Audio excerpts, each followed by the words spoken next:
Hello, this month we'll be showing what are the most used tools from MatrixGold. Today we will start with the different ring rail options we have within MatrixGold. So we will be talking about the ring rail and the outside ring rail, also the bypass ring rail and the bypass outside ring rail, and we will finish with the Cathedral Ring. So these are three options that can be used on many different situations when designing in MatrixGold. I will go to the perspective view mode and I will start probably the most popular one, that is the ring rail. So anytime that we want to start any ring, this will be the tool that we will use. Alright, so this is the ring rail. Here we have different regions that we can choose from, and then we will have for each region a different sizes. So I will stay with the one from US, and now I will go just say to number 7. Alright.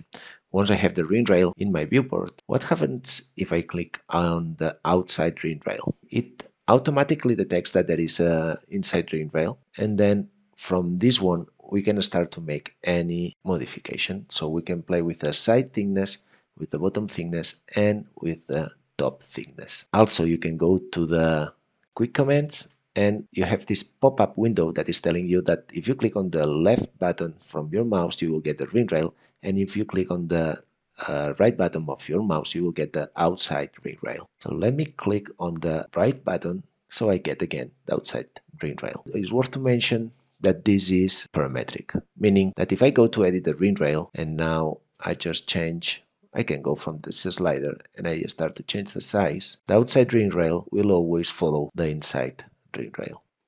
One tool that we use very often once we have the ring rail and the outside ring rail is the profile placer. When we click on the profile placer, it's asking us the select curve. This is the internal curve, the ring rail, the size for our ring, and in this other box, if I just select outside, you will see that the ring rail adapts to the outside curve. Now, if I go back to the outside ring rail and I edit, you will see how the profile adapts to the height or the thickness.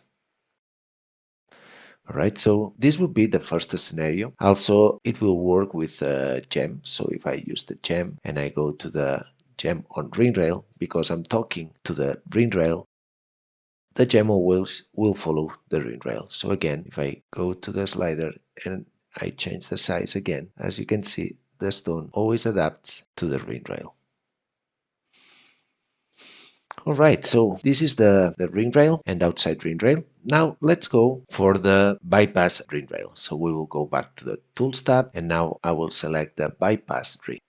What options do we have with the bypass ring? Alright, so we can play a bit with the bend for this end, how close we want the bend to be, and also the overlap. So as you can see, this one is going farther on this direction and this one on the opposite, depending on what setup we use in the overlap. Now that we have been talking about the ring rail, the same will happen if we use the bypass outside ring rail. So from the moment that I click on the bypass outside ring rail, it's detecting that there is an inside ring rail. Again, as I was doing with the outside ring rail, I can select what thickness do I want from these three different parts of my ring rail. Again, this is parametric. I can go back to the original one, and if I want to go like this, everything it's following the outside ring rail, it's following all the different changes that we are doing to the bypass ring rail. Something that is very convenient with the bypass ring rail, if I go to edit, is this toggle that we have here, and it's the bridge toggle. Many times we will add gems in this ring, so if we click bridge toggle, we get just this bridge in the middle of the bypass ring rail. So once I validate, in case that I want to add any gem, I will do what I was doing with the ring rail, gem on ring. Because I selected this one, the stone is detecting that we are using this one as a target. Of course, that the stone goes always to the 0 location, but if we want to place it just in the middle, it's as easy as going to location and just click 0.5, because you know that always in Matrix we go from 0 to 1, so if we want it in the middle, it will be 0.5. So from the moment that I put it in the 0.5, I get the gem just in the middle. Alright, so do something like this, and again, still everything it's parametric. The gem is always following the ring. As I was doing with the ring rail, I can add profile. I can select a curve. I will select outside curve. That will be this one. Of course, that I need just two. All right, so now has detected. I can use a mirror. And now, again, if I go to the outside ring rail, if I just move it up, the profile is always following, right? So now in case that we would like to do just one ring to hold this stone, we could probably go to the profile placer, edit, activate auto sweep. So now I can play with it until I get something to hold this gem. All right, so as you can see, everything is parametric. Now if I want just to split it, just need to work with overlap. So you have many options when playing with the bypass ring rail. So this was the second option, and then we'll go to the third option, and this will be the cathedral ring. Cathedral ring, when we are talking about bridal, is a ring that we use a lot. So with the cathedral ring, instead having the inside and outside, we get everything in just one go. Here, as you can see, we have the bridge that we had a toggle on the bypass ring rail, and then we can play with the top thickness, side thickness, and bottom thickness. The handles that we have here at the very top is what will help us just to make it bigger, smaller, also rotate it, depending on what approach do we want to have in case we have a halo or just one stone. So this is very easy to use and very handy. So let me show you how does it looks like. Again, I will do what I did before. So I can add a gem, of course, gem on ring rail. Again, I will get it as I was telling you before in the location 0. I will go to 0.5 just to have it in the center. And now what I will do here is just add a profile. So I will use my profile placer. I will use this one, again, outside to set up the height.